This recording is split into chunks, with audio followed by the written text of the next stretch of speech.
Hi guys, welcome back to my channel. My name is Rika Yannick, and in today's video I'm taking you guys behind the scenes to show you what it takes to make a YouTube video.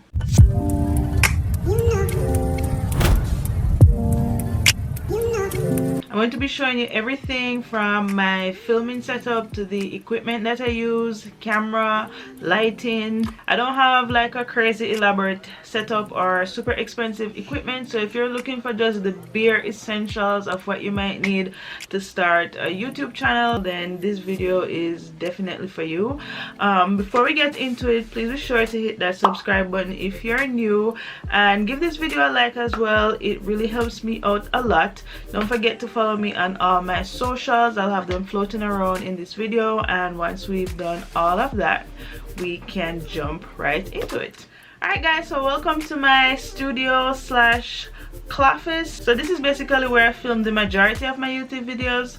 I do have a full office tour on my channel. If you guys want to see, you know, the lay of the land, definitely check that video out. I'll have it linked somewhere in this one. But yes, this is basically where I film, and if you plan on creating any type of content for YouTube, you're going to want a designated space where you can film. It doesn't have to be as over the top as an office per se. When I just started making YouTube videos, I used to film in my bedroom, sometimes in the living room, as long as the space was quiet and I could stage my background so it was, you know, easy on the eyes and had good lighting, then the space was fair game. So if you're thinking about starting a YouTube channel, keep those three things in mind: someplace that is quiet, nicely decorated, or you're able to, you know, kind of set the stage for it, and also it has good lighting or access to natural light. So a big part of my filming setup is definitely the lighting. I currently have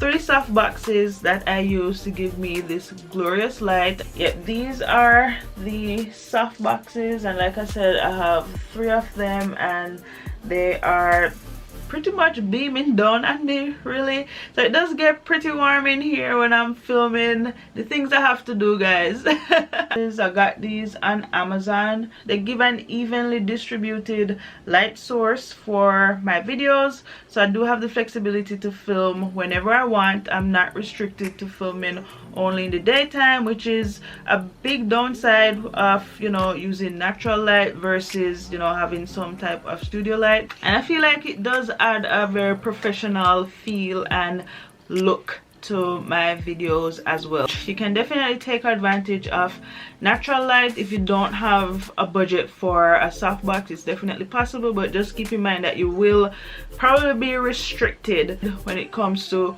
when or the time of day you are able to film. Right now it's 7:30 at night, and I can show you what it looks like without the boxes on. Yeah, so this is how I'm looking without the soft boxes, 7:30 at night. I mean, it's not bad. You can see that the soft box does add an element to the overall look and feel of the video, so I do like them. But if you're on a budget, you can definitely, you know, work around that and take advantage of your natural light.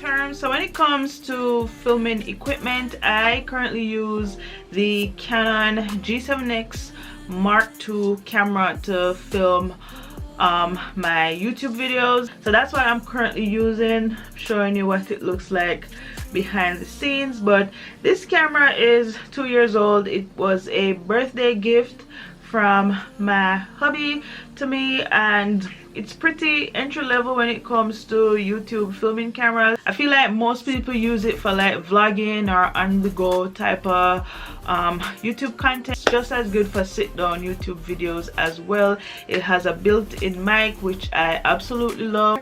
Another thing I like about this camera as well is the viewfinder. Nothing is more irritating than sitting down to film your video, and then when you go back to look at the footage, you see that you're probably out of frame or the camera wasn't focusing. So it's really good that I have the viewfinder like right there, so if there's any issues, I can, you know, stop what I'm doing right there in the moment and resolve it. So I really love the Canon G7X, and I'll have it linked down below, and everything I am mentioning today will be linked down below. So yeah, definitely check that out if you're interested.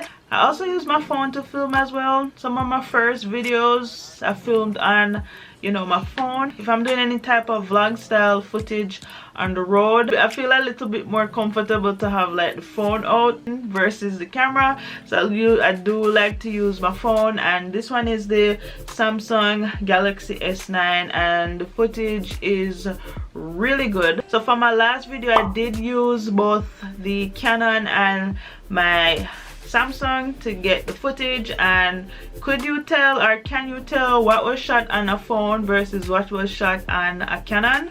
Go back and watch that video and let me know in the comments what footage you think I shot on my phone versus what I shot with the camera.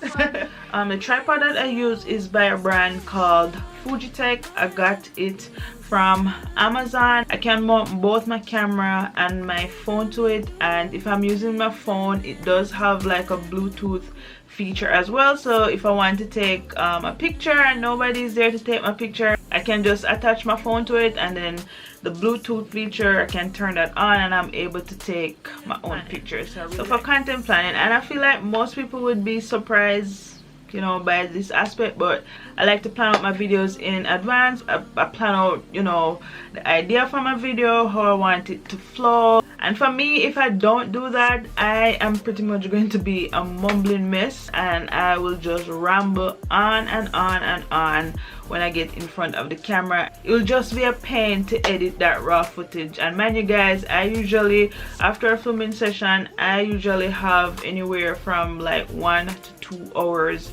of footage that I have to cut down to a 10-15 minute video. If I don't have some sort of outline or guide going into my filming session, it's just going to be like a painful mess.